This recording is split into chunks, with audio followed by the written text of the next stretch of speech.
What's up, all my headbangers? It's time for another weekly nugget of knowledge with your Uncle Danny.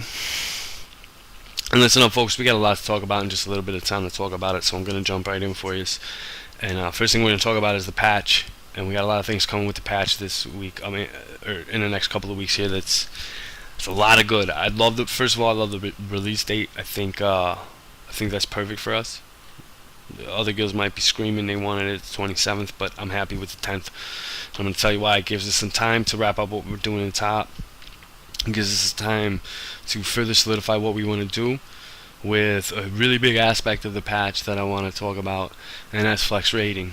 And so let me get into flex rating a little bit. Most of you know, obviously we rate a little bit with the people over in Wow This Is Sad with Mild and them, and Kalen and Worse and whatnot. I've talked to a couple of them and whatnot, and we are working on something where we can do a night a week or something, a flex rating with them. I am unsure of some things here, and I've looked at the patch notes, and right here on the flex rating, I'm not seeing exactly what content we're going to be allowed to run. I don't know if it's going to be just the current 5.4 Siege content that's going to be flexible, or if past content will be too. If past content is flexible, I think that's going to be really awesome as well, because then we can do even more flex rates throughout the week and sort of eliminate the need for any kind of LFRs, you know what I mean? Just like, hey, just do these, do this shit instead. And in organizing, we got that shit going on every night of the week. Whether or not you can make it, whether or not I can make it, let these things function. Let's get this up and running and functioning. The reality is, we're not quite built yet for a full 10 minutes. We're very far from that, and that's something I said was going to happen, over some time. And that's something I want to talk about and say that's got to happen organically. We can't force it. So we're going to let this happen organically, and flex rating is going to help us do that. I guarantee you. This is going to be a wonderful tool. And we're going to use this tool. We are going to use this tool. We are going to flex rate hard outside of our normal 10 minutes. Next thing I want to talk about Timeless Isle, and this actually, I think you guys might want to go read this post up on the forums, gearing up for patch 5.4, because it's going to explain how we can gear up. And oh my god, is it going to be a little bit crazily alt friendly, guys. Now is the time to, if you've got nothing to do outside of raiding, to get some alts up to par, because reputation gear is going to be justice points for cheap for 89 epics. The Valor points are going to be really cheap from Shadow Pan Assault and whatnot. And then predominantly after that, the Valor points are only going to be used for upgrading the gear that you're going to be getting, or what you have. So feel free right now to make sure all your gear is upgraded as best you can on your mains. And there's all kinds of stuff so first of all, the Timeless Isle. It's all about the Timeless Isle. And Timeless Isle is a really cool place, guys. There's so much here to explore. There's so much to do. I can't even dissect it all. I have to move this along. All I can say is read this, but anyway, let me get to some of the meatier bits. So basically, we'll be able to kill mobs, rares, solo ones, group ones, find treasure chests, find things, do this, do that. You'll get your quest chain to do a couple of quests, one to get you there, then you do one exploration quest while you're there, and you get this thing called the Timeless Cache.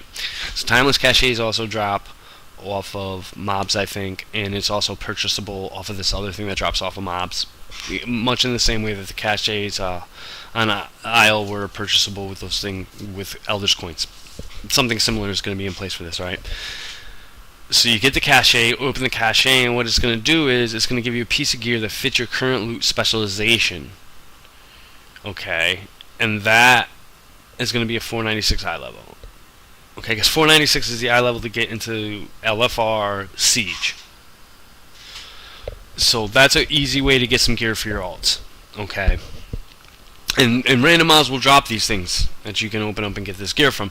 They will also drop Timeless Coins, which are the new currency for Timeless Isle, where you can purchase valuable items. I believe there's a trinket purchasable, and there are the Timeless Caches, which are purchasable.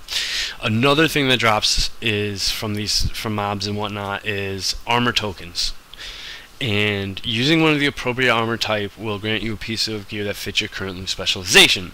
However, unlike the cache, these give you items specific for a specific slot. For example, you might find a token that's specifically for cloth bracers or for male shoulders or a trinket and so on. You'll always know roughly what you're getting when you use one of these. And they're making these bind on account. So, you're on your main, I'm on my warrior, I'm on the Timeless Isle, I kill some shit with you guys, and I get cloth bracer token. Now I can send that to my priest who I've just leveled up and want to gear out, and of course, grinding shit sucks with alts. You probably at first aren't going to want to bring ungeared alts to this place. You're going to want to farm it on your main. And you're going to be able to gear out your alts through farming on your main. This is something for me that's huge.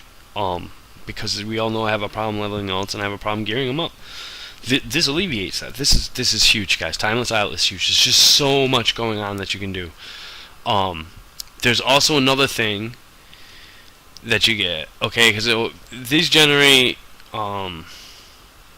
these tokens generate whatever 496. However, okay, you can find this thing called the Burden of Eternity, and if you combine the burden with the armor token, it creates a much more powerful item level 535, which will be upgradable by 8 points with the 2 upgrades to be 543.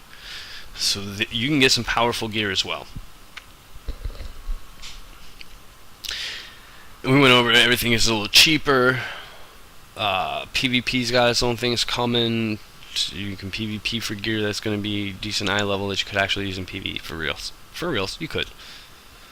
So those are things coming down the pipe for us. We got flex rating, we've got a new raid, we've got a new hub with no dailies, people. No dailies. It's just go and just do shit. Just as much as you want to do, as much as you want to get done. It's how you're going to get your lesser charms to get your coins to use in raid. You're going to get all those things from the isle. You can just go to this place, the island. It's relatively pretty big with a lot of, and it's just jam-packed with stuff to do. So that's looking to the future. And thank you guys for tuning into part 1. Part 2 will be up shortly after. Here's looking at you, kids.